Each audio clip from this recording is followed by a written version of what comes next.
تازه‌ترین خبرهای افغانستان و جهان. بیش از 60 کودک در جریان عملیات ارتش بریتانیا در افغانستان کشته شدند.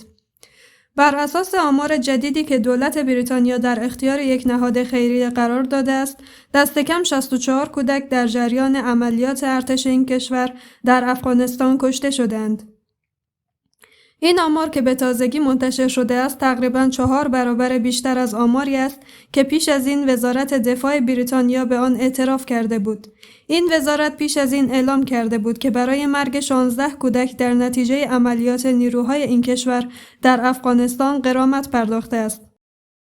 دولت بریتانیا در پاسخ به درخواست مؤسسه خیریه اقدام علیه خشونت مسلحانه گفته که این کودکان در درگیری‌ها بین سالهای 2006 تا 2014 با اشتراک نیروهای بریتانیا کشته شدند. حملات هوایی و گیر ماندن در تیراندازی متقابل از شایع‌ترین علل مرگ این کودکان گفته شده و وزارت دفاع بریتانیا مرگ غیرنظامیان را یک تراژدی توصیف کرده است.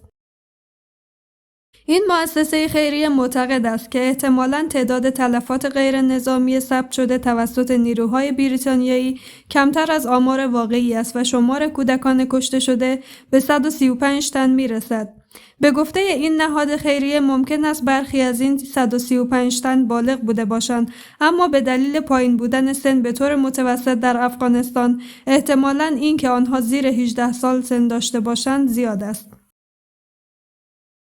طبق معلومات جدید از میان 881 مورد ادعای غرامت برای مرگ، تنها 1/4 آن از سوی بریتانیا پذیرفته شده و به آنها غرامت پرداخت شده است. باشندگان 17 روستا در دایکندی و غور وادار به کوچ اجباری شدند. بر اساس معلومات رسیده از منابع محلی، طالبان باشندگان 15 روستا را در ولسوالی کجران ولایت دایکندی وادار به کوچ اجباری کردند. همچنان منابع محلی میگویند که باشندگان 2 روستا در ولسوالی لعل و سرجنگل ولایت غور نیز از سوی طالبان کوچ اجباری داده شدند. بر بنیاد معلومات منابع در هر دو ولایت، طالبان بر اساس یک ادعا و حکم مقام طالبان باشندگان این روستاها را که هزاره‌نشین هستند مجبور به کوچ اجباری کردند. منابع از ولایت دایکندی روز چهارشنبه 18 اغرب در گفتگو میگویند فردی به نام حمیدالله 2 هفته پیش به باشندگان 15 روستا در کجران ضرب الاجل تعیین کرد که خانه‌هایشان را ترک کنند. او مدعی است که زمین‌های مربوط به این روستاها 10 سال پیش چراگاه گوسفندان نیاز محمد پدر بزرگ وی بوده است و اینک او می‌خواهد که این زمین‌ها را دوباره تصاحب شود. منابع از این روستاها به نام‌های کرکتوغی، شیگاتک، بیدک، لنده، سنگ شهرک، تترنگک، آبدره، خمیتوب، کجکی، پساب بلو، بنسنگ، پشت ساغم، پساب بازمیر، سردشت و تاریکنو نام میبرند. منابع می‌افزایند که حمیدالله عضویت گروه طالبان را دارد و حکمی را هم از مراجع بلندپایه طالبان برای تصرف این روستاها با خود آورده است. طبق معلومات این منابع امروز 15 تن از بزرگان این روستاها به نمایندگی از دیگران به ولایت دایکندی مراجعه کردند تا بگویند که آنان زمین اجدادیشان را رها نخواهند کرد. به گفته منابع نمایندگان روستاها موفق نشدند با والی طالبان در دایکندی دیدار کنند و آنان گفته شده است که والی به سفر رفته است. منابع می‌افزایند که پیش از این نمایندگان این روستاها به ولسوالی و دادگاه محلی طالبان در ولسوالی کجران نیز مراجعه کرده بودند، اما قاضی محلی طالبان گفته است که حمیدالله حکم از مراجع بلندپایه امارت اسلامی دارد و فیصله این قضیه از صلاحیت او نیست.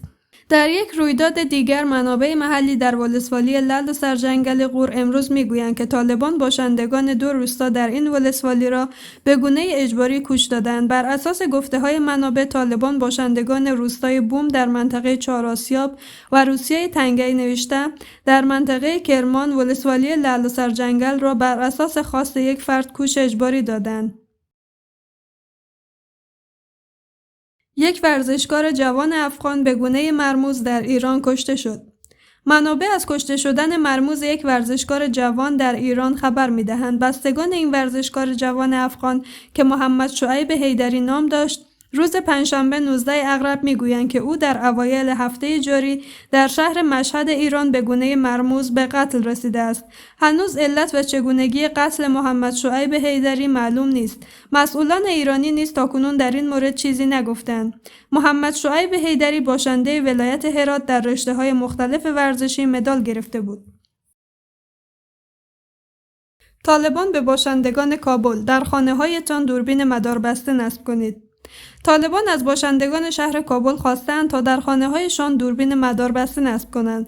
خالد زدران، سخنگوی قماندانی امنیه طالبان در کابل، روز پنجشنبه 19 اغرب در صحبت با تلویزیون ملی که زیر کنترل طالبان فعالیت دارد، گفته که هدف از این اقدام بهبود وضعیت امنیتی است. زدران گفته که کمپاینی را در همکاری با وکلای گذر، امامان مساجد و متنفذان در محلات مختلف شهر کابل راه اندازی کردند و تاکنون 2000 دوربین مداربسته در مربوطات حوزه 15 شهر کابل نصب شده است.